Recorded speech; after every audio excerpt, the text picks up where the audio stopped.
Greetings, punks, goths, metalheads, herberts, herbetters, Martians and subterranean folk. How you all doing? My name's John, this is the Health Anarchist channel. So today it's going to be an indoor video because it's horrendous, the weather outdoors. It's absolutely chucking it down with rain and I can't go out with my camera and my microphones and my equipment recording on days like this. So it's going to be an at-home video, so I hope you guys don't mind. So how are you all doing? I'm really excited at the moment because next week I'm going to a gig and it's a band called Corpus Delecti. They're a French goth band and they're going to be playing at Manchester Cathedral, and I was so surprised that they'd have bands like that playing at Manchester Cathedral, but it's happening and there's two bands supporting them. And what surprised me even more is there's actually a bar at the gig in the cathedral, so they're going to be serving alcohol. So just sounds like your standard gig, but it's going to be in the atmospheric cathedral, and I can't think of a more atmospheric gothic place for a goth band to play than a cathedral. So a few of my friends are going, so I'm really looking forward to that one. So besides that, I've been listening to a band called Drab Majesty a lot lately, and I've really got into them. I've been listening to their newest album, which is called Modern Mirror, quite a lot, and there's just something about them. They're a bit different, they're very arty, and they've kind of got this ethereal, floating, hypnotic guitar. So something arrived in the post today. I've been looking forward to receiving this, and I'm going to unbox it with you guys now. I don't do unboxings that often, but I think I'll do this one with you because I think it's worth sharing. Now, it's not actually in a box, so I don't know if you call this an unboxing or an unbagging, but let's do it anyway.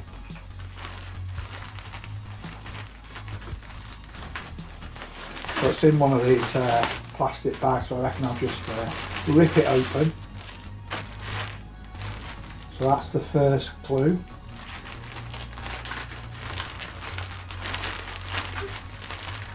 Right, there should be some part where I can get into it. Here we go.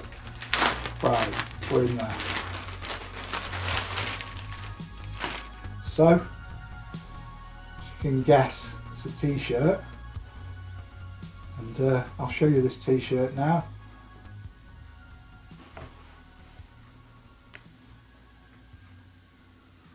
So it's an Alien Sex Fiend t-shirt, and so it's really nice quality. It's printed on a Gildan t-shirt, and it's official band merch apparently.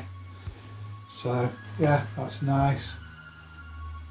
I like the fact that the print's really big on it on the front, and there's some interesting details. If you look closer, there's actually a picture of the band in the eye there, and yeah, cool. So this band, Alien Sex Fiend, they're important to me because they're one of the first goth bands that I ever listened to. It was these, Joy Division, and it was these, Alien Sex Fiend, Joy Division and Sisters of Mercy. They were the first goth bands I listened to back in the day. I was far more into punk back in the day and most of my life, but I do identify more with goth these days, but it's always been with me, even though I was mainly into punk because I always liked the horror side of punk more. Things like the Misfits and dark bands like the Urbex, so it's like a natural progression to me, migrating over to goth more, which I am now. I still love all my punk stuff and I always will do. It's a massive part of my life, but where I am now, I identify with goth more. So I'm just going to give you guys a reminder that the last video we did, which was the one going into an old tunnel and exploring that, I did a giveaway competition, and what I'm going to do is when I get enough people entering it, I'm going to do a prize draw and draw a name at random. Now as it stands, I'm only a small YouTube channel and there's only certain percentage of people that will go into competitions. So I advise you to enter this competition because you've got a very good chance of winning it. Now I'll just give you a reminder of what's up for grabs, and it's these two crystal back pendants that are made. I'll just show you pictures of those now.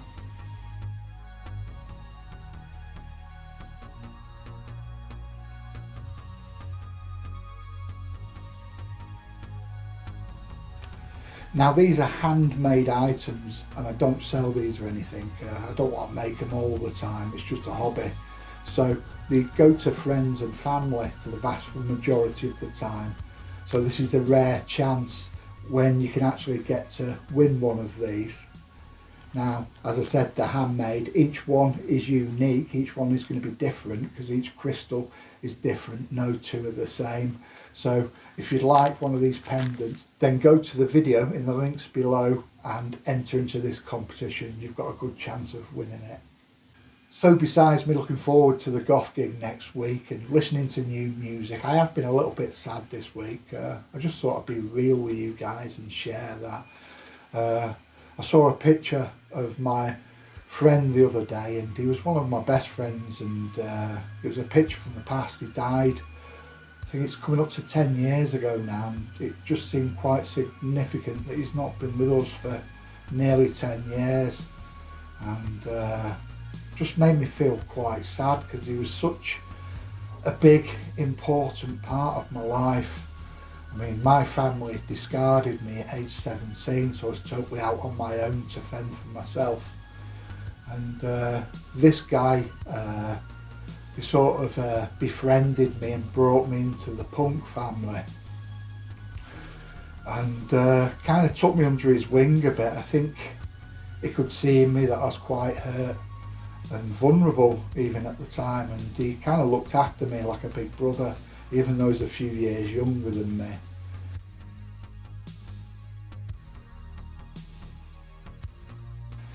And had been on so many adventures and had so many experiences with the guy. I mean, we weren't angels, we were like young punk guys from difficult backgrounds, and the guy, he was called Jonk, that was his nickname, one of his nicknames. And Jonk is with me so much, even now, 10 years gone, he's in my thoughts a lot. I think when you lose people that have been part of your life for so long, they kind of stay with you, and that's a good way to keep them in your heart and in your mind. And it's not just sad feelings. Sometimes, you know, I think about the laughs we had and the jokes we've had, and you know how much we've laughed at things, and you know, it makes me laugh sometimes thinking of the antics we got up to. And sometimes you really do miss people that you've lost, and sometimes it's like, he died before I started my YouTube channel, so you know, sometimes I think, I wonder what he'd say. He'd probably have something to say. He had things to say when I was in a band, always positive support, and I think he'd have stuff to say about my videos. It's just a shame you can't share what you're doing now, but one of the facts is, as you get older, you lose more and more people, and it's just about how you go forward. And the way I do it is, you know, I keep them alive in my heart and in my mind, and they always stay with me that way. So I've had quite a lot of new subscribers recently, so cheers guys, you guys rock, and I hope you enjoy this channel. It's mainly outdoors walking videos, which is about getting outdoors, getting healthy mentally and getting healthy physically. But I also do quite a few videos indoors, usually when the weather's bad like today.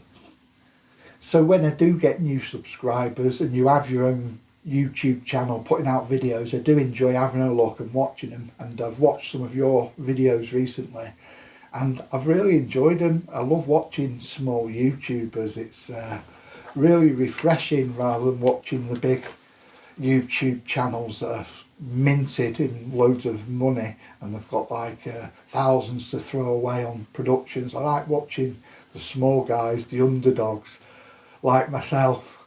So Keep it going, guys. You're doing a great job. Yeah, there's definitely something special about Underdog videos. I think it's like very organic. Like this channel I do, it's very organic, and I like to watch other people's videos, you know, doing them on a shoestring budget. And sometimes people, they just create fantastic YouTube videos with very limited resources, and mainly it's just enthusiasm. Same as me, when I go outdoors and do outdoors walking videos, it's all about effort and enthusiasm. It's that creative spark that's interesting to me. It keeps me going, and I like seeing that creative spark in other people too. Right, surprise, surprise, I've managed to get out for a bit. I've just had a walk down to Mosley, which is a few miles down the road from me, and I'm walking back now along the canal. Now there's a reason I've come out, is because when I did that video the other week, the tunnel video, when I got back I realised that my batteries hadn't been charged properly, so they were running on half charge or less, and it wasn't quite bright enough really for what I wanted to do. Although it kind of worked, but it just wasn't as bright as I wanted. So I've charged them up fully, and what I'm doing now is I'm going to test a local tunnel. It's only a short one, but once you get into it a bit, it's pitch black, so it'll be ideal for testing out my torches when they're charged up fully. Hopefully it'll be a bit brighter than the video I did the other day. So this is the tunnel coming up ahead.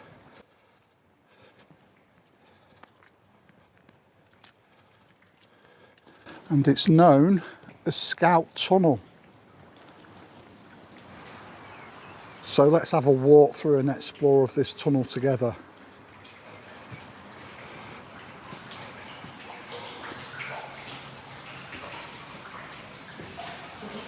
So this is the brick lined section.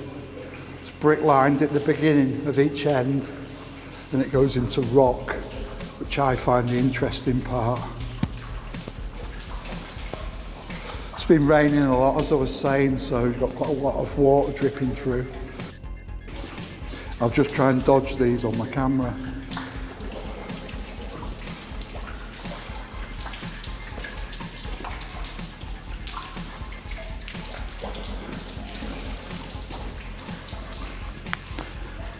Gets darker in the middle.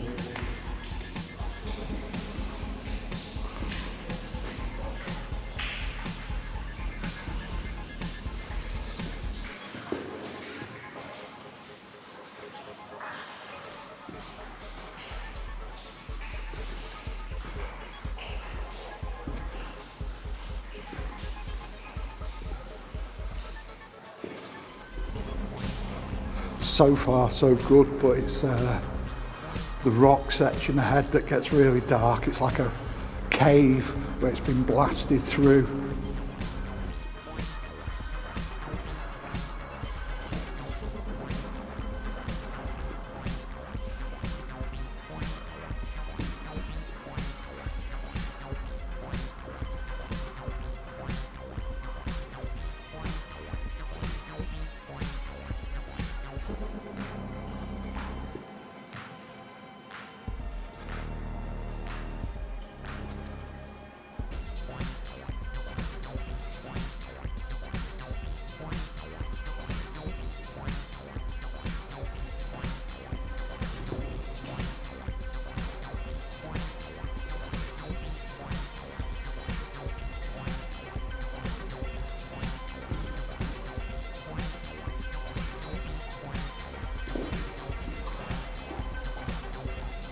Right, so now entering the rock section.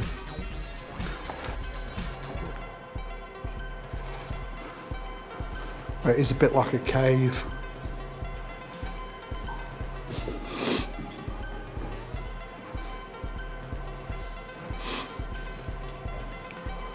So far we're doing really well with the torch.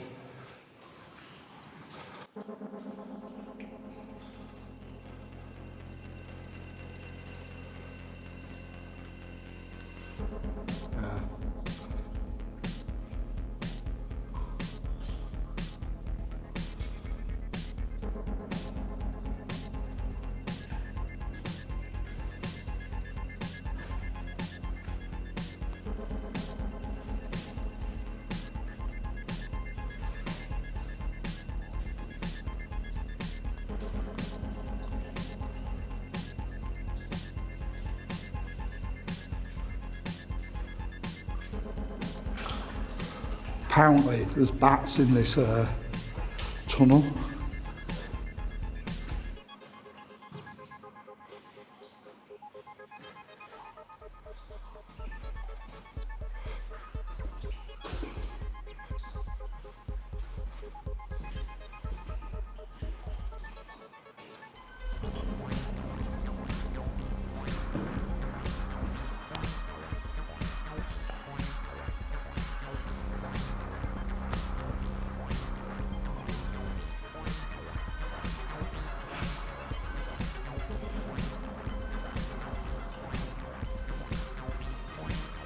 I think I like this bit because it's like, reminds me of a real cave, even though it's just where the rock's been blasted out.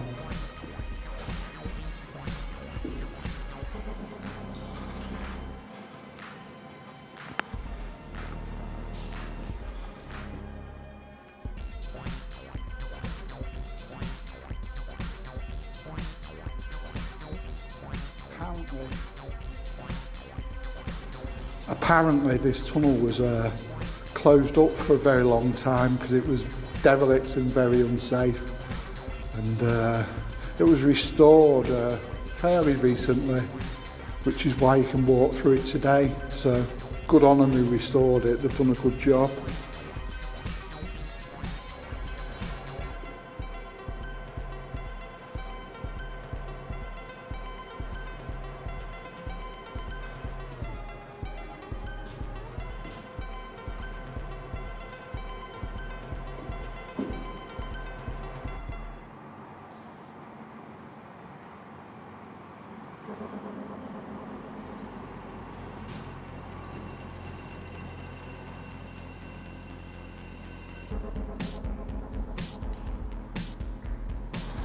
So we're getting near the end again, the other end, and there'll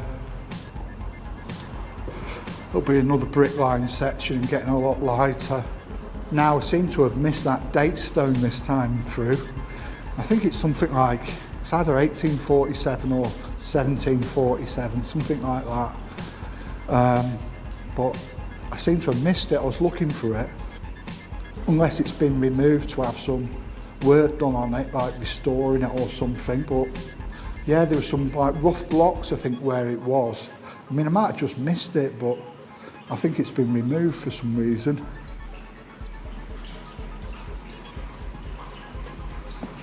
Little nook up there, let's see.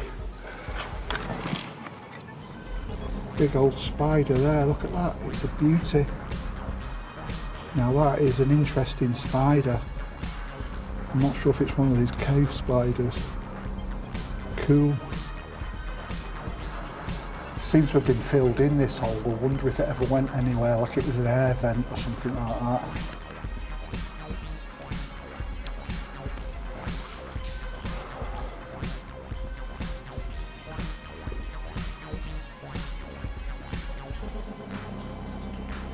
So nearly out again now.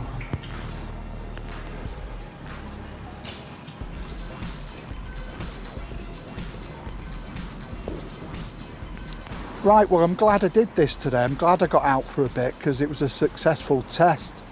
The batteries fully charged on both torches really seemed to work well, and that's the sort of visibility that I wanted on the other video, but you can't always have what you want. But I know in future to make sure they're fully charged. But in the middle sections it is pitch black usually, so I was impressed. I was using a head torch and a handheld torch, so yeah, good stuff.